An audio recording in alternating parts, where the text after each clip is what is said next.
#the little house. Far away from crowded cities, a tiny white house stood quietly beside a calm and still lake. Its wooden walls were painted soft white while small blue flowers climbed gently around each window. A narrow stone path curved toward the front door through a peaceful garden filled with roses. Tall lavender bushes swayed slowly on either side whenever the morning breeze passed through them. Every morning, golden sunlight poured slowly across the lake and touched the little house with warmth. The still water sparkled while birds called out softly from the surrounding trees and green branches. People from the nearby village had always called this place by a quiet and meaningful name.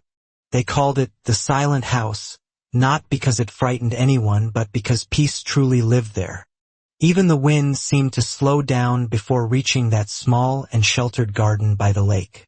Everything about this place felt protected from the loud and restless world that existed far beyond it. Only one person had ever truly lived inside that quiet little white house beside the water. Her name was Eleanor Whitmore, and she had called that house her home for 50 quiet years. Eleanor was 72 years old, with silver hair and soft, kind eyes the color of gray sky. She moved slowly and gently through her days as though she had made a peace with time itself. She had lost her husband William many years earlier on a cold and very gray winter evening. After his death, most people in the village expected her to leave and find a busier life. But Eleanor chose to stay because every corner of that house still quietly carried William inside it. The wooden shelves, the fireplace, and the garden path had all been built lovingly by his steady hands. She was never bitter about her solitude, and she never once complained about living entirely alone there. She had learned to find something beautiful inside the smallest and quietest moments that each day offered. Eleanor spent her mornings planting flowers and feeding birds near the edge of the quiet lake. Her afternoons were passed baking bread or sitting by the window with an old beloved book open. Children from the nearby village loved visiting her during the long cold winter afternoons most of all. She always told them magical stories beside the fireplace, using her warm, gentle voice and her hands. Some of her stories made the children laugh until their faces turned completely red and their eyes watered. Others made them grow very quiet and still, as though they had just heard something deeply and truly real. One cold autumn evening, heavy rain began falling across the countryside without any early warning at all. Dark clouds swallowed the sky completely while a strong wind shook the nearby trees back and forth. Eleanor sat peacefully beside the fireplace, wrapped in a soft blanket, holding a cup of warm tea. The fire crackled softly, and the little house felt wrapped inside its usual golden and comfortable warmth. Then suddenly someone knocked loudly at the front door 3 urgent times without stopping after that. Eleanor set her book down slowly and looked toward the door with a quiet and puzzled expression. She walked carefully across the wooden floor and pulled the heavy old front door open with both hands. Standing outside in the cold rain was a young boy soaked completely and thoroughly from head to toe. He looked around 14 years old with messy brown hair and wide and clearly frightened blue eyes. He held a torn backpack pressed tightly to his chest as though it carried something precious inside. His clothes dripped steady streams of rainwater down onto the cold stone path below his soaked feet. His whole small body trembled from both the cold outside and from something else he was carrying within. The boy looked up at Eleanor and spoke in a voice that was barely steady at all. "I'm very sorry to disturb you," he said as rainwater dripped slowly from his dark wet hair. "My bus broke down somewhere near the forest and I had nowhere else at all to go." Thunder rolled deeply across the dark sky just as the boy finished speaking his last quiet word. "Could I please stay here just until the storm passes?" he asked without looking up from the path. Eleanor looked at the frightened boy standing alone in the cold rain and smiled gently without hesitation. "Of course you can, dear child. Come inside before you catch a cold out here tonight." The boy stepped carefully through the doorway as water dripped from his dark and thoroughly soaking clothes. The warm smell of fresh bread and cinnamon filled the little house the very moment he entered. For the first time all evening, the frightened boy felt something inside him relax just slightly. Eleanor handed him a thick dry towel and pointed gently toward the glowing fireplace across the room. "Warm yourself there," she said softly before walking to the small kitchen to prepare something warm to eat. The boy moved toward the fire and held his cold red hands near the warm orange glow. He looked slowly around the small house with careful quiet eyes as though memorizing every single detail inside. Old bookshelves lined every wall and small potted plants sat along the window ledges in neat rows. Framed photographs rested on every shelf and handmade rugs covered the warm and gently creaking wooden floor. "What is your name?" Eleanor asked kindly while setting a bowl of hot soup onto the table. "Daniel," the boy replied quietly without looking away from the fire burning steadily before him. Eleanor smiled warmly and placed a thick piece of bread beside the bowl on the wooden table. "Well, Daniel, tonight you are a very welcome guest inside my little house beside this quiet lake." Outside, the storm had grown considerably stronger since the frightened boy had arrived at the front door. Rain hammered against the windows while wind howled across the dark lake like something wild and completely lost. But inside the little house everything remained perfectly still and quiet and wonderfully safe from the storm. Daniel sat near the fire holding the bowl of warm soup carefully in both of his cold hands.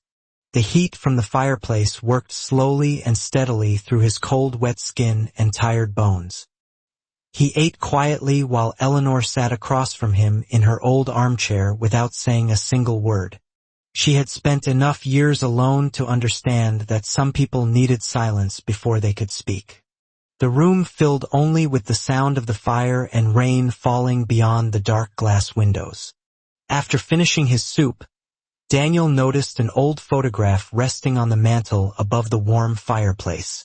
The picture showed a smiling man standing beside a much younger Eleanor near the very same lake. "That was my husband William," Eleanor said softly when she noticed the boy studying the photograph carefully. "He built every corner of this house with his own 2 hands many quiet years ago." Daniel looked at the photograph for a long silent moment before speaking in a careful and low voice. "He looks like someone who is very kind," the boy said without turning away from the picture. Eleanor smiled a small and slightly sad smile at those simple and perceptive words from the young boy. "He truly was," she said, and for a moment the room grew very still and quiet between them. The fire crackled warmly and the rain continued to fall in steady sheets beyond the dark glass windows.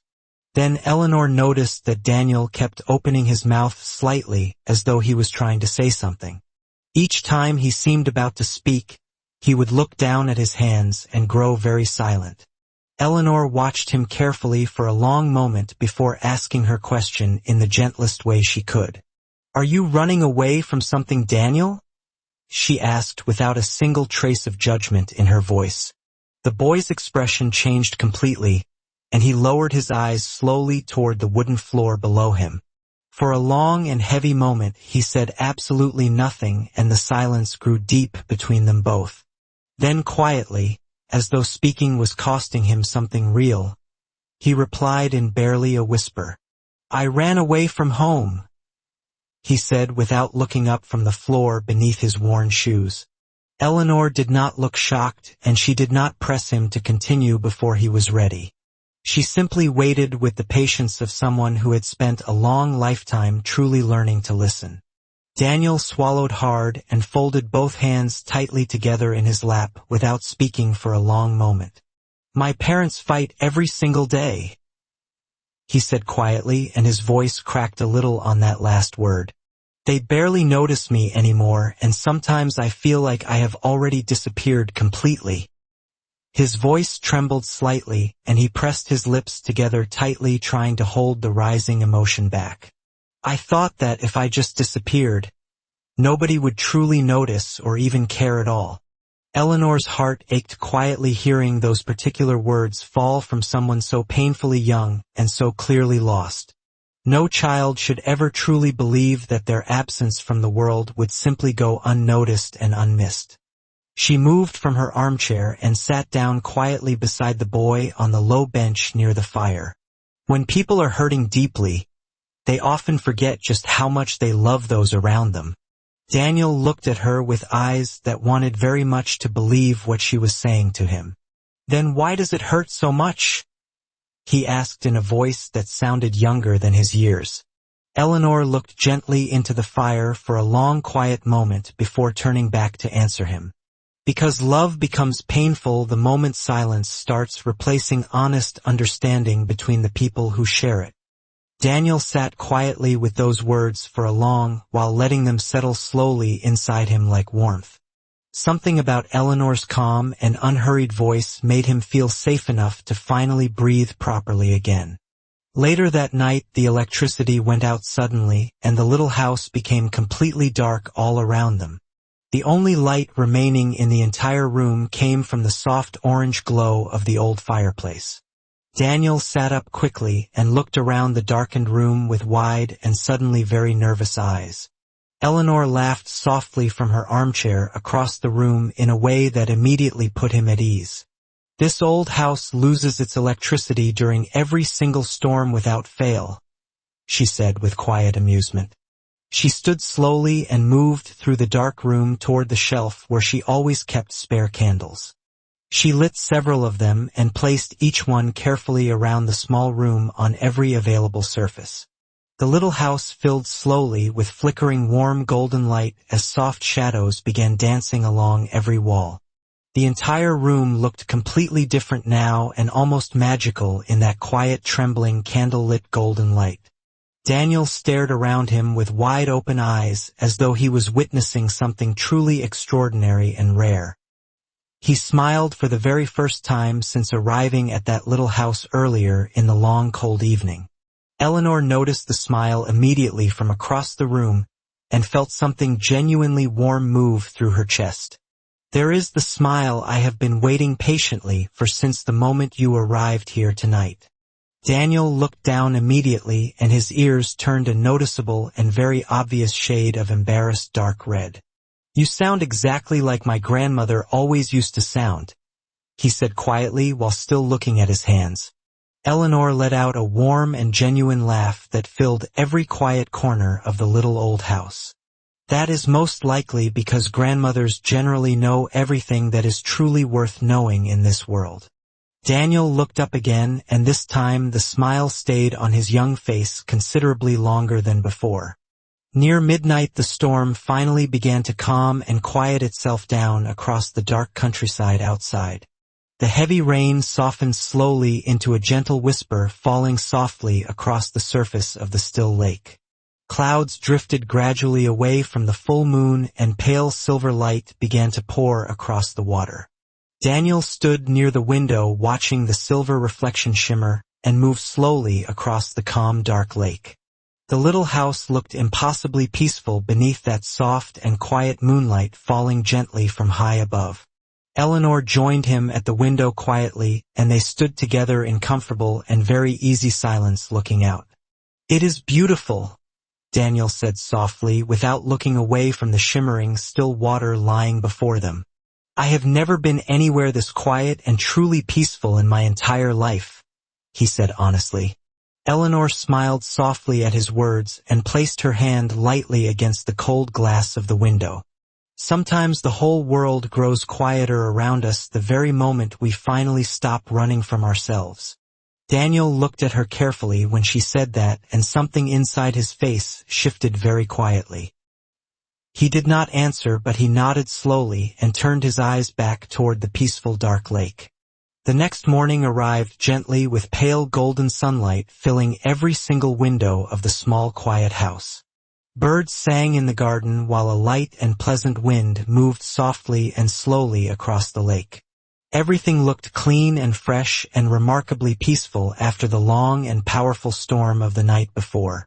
Eleanor prepared a warm breakfast of pancakes while Daniel helped her water the flower beds in the garden. He moved between the flower beds carefully and also picked up fallen branches from the wet dark ground. The little house no longer felt unfamiliar to him the way it had felt just the night before. It felt like something warmer than familiar and closer to something he had almost forgotten could still exist. It felt like a place that had always known him even though he had only just arrived here. During breakfast, Eleanor finally spoke about the difficult thing that had been sitting quietly between them all morning. "Your parents must be terrified right now," she said calmly while setting her cup down slowly. Daniel became very still and stared down at the pancake on the plate sitting in front of him. "I know," he said after a long pause, and his voice was very small and very quiet still. Eleanor reached gently across the table and placed her hand lightly on top of his folded hands. "Running away always feels easier than facing the pain that is quietly waiting for us back home. But eventually, no matter how far we travel, we must return and begin slowly healing what has broken." Daniel looked up from his plate with eyes that held both real fear and something entirely new beside it. "What if nothing actually changes when I go back?" he asked, and his voice broke very slightly. Eleanor smiled at him with a look that was both genuinely sad and deeply and sincerely kind. "Then at least you will know without any doubt that you were truly brave enough to try." Those words landed somewhere very deep inside Daniel's chest, and they stayed there long after he heard them. After breakfast, Eleanor helped Daniel find the old telephone and dial his parents' number from her handset. His hands trembled visibly while he held the phone and waited through each long and agonizing ring. When his mother finally answered, her voice was so filled with crying that Daniel could not speak at all. He stood in the little hallway gripping the phone and staring quietly down at the old wooden floor. For several long minutes neither of them could form proper words because emotion had overwhelmed them both entirely. But slowly and carefully, actual words began to quietly replace the long silence that had grown between them. And that gentle replacement of silence with honest words was truly the very beginning of something important. Eleanor stood in the kitchen giving him space while washing the breakfast dishes slowly and quietly by herself. A few hours later, Daniel's parents arrived at the little house at the end of the stone path. His mother stepped from the car and walked quickly toward him before the door was even fully open. She held him so tightly and for so long that neither of them moved or spoke at all. His father stood behind her with red, tired eyes carrying an expression of both deep relief and shame. The atmosphere on that small garden path felt heavy and full of things that had been long unsaid. Years of accumulated pain do not simply dissolve the moment people finally stand together in the same place. But something genuinely important had already shifted between that small family before any single word could be spoken. For the first time in what felt like many years, they were all truly present with one another. Eleanor stood beside her garden, quietly watching the reunion from a respectful distance, a little away from them all. She watched with the knowing eyes of someone who had witnessed real pain slowly and carefully begin to heal. Before leaving, Daniel walked back toward Eleanor one final time and stood before her on the garden path.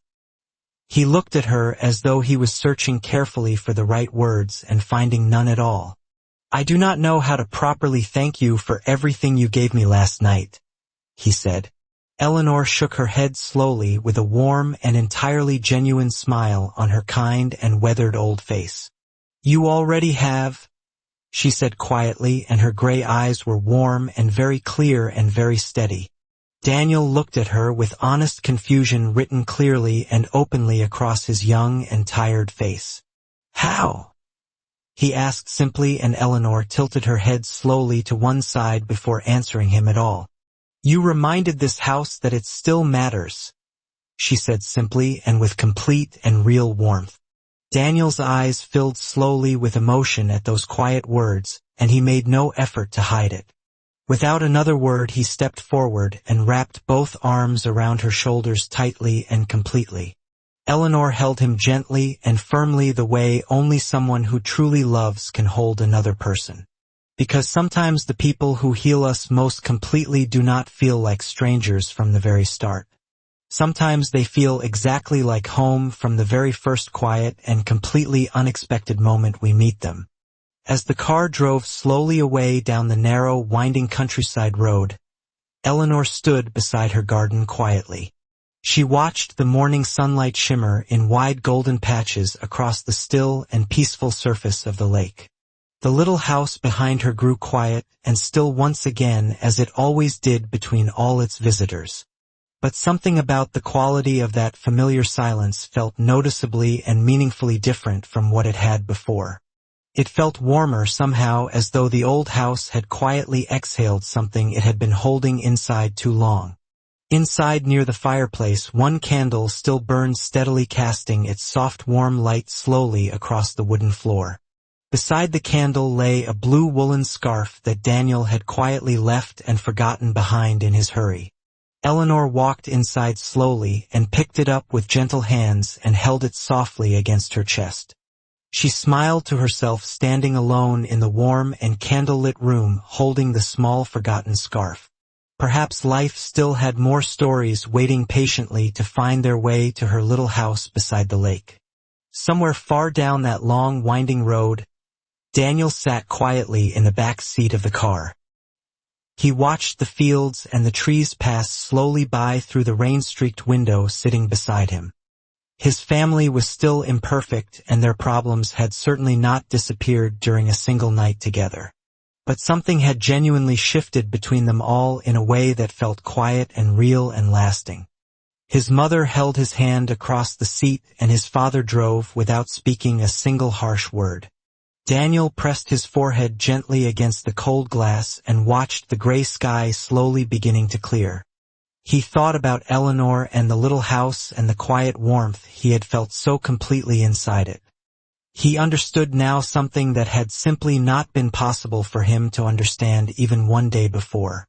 Even the smallest house in the most forgotten corner of the world can hold something truly powerful inside it. It can hold enough warmth and enough quiet patience to help even a broken heart slowly find its way home.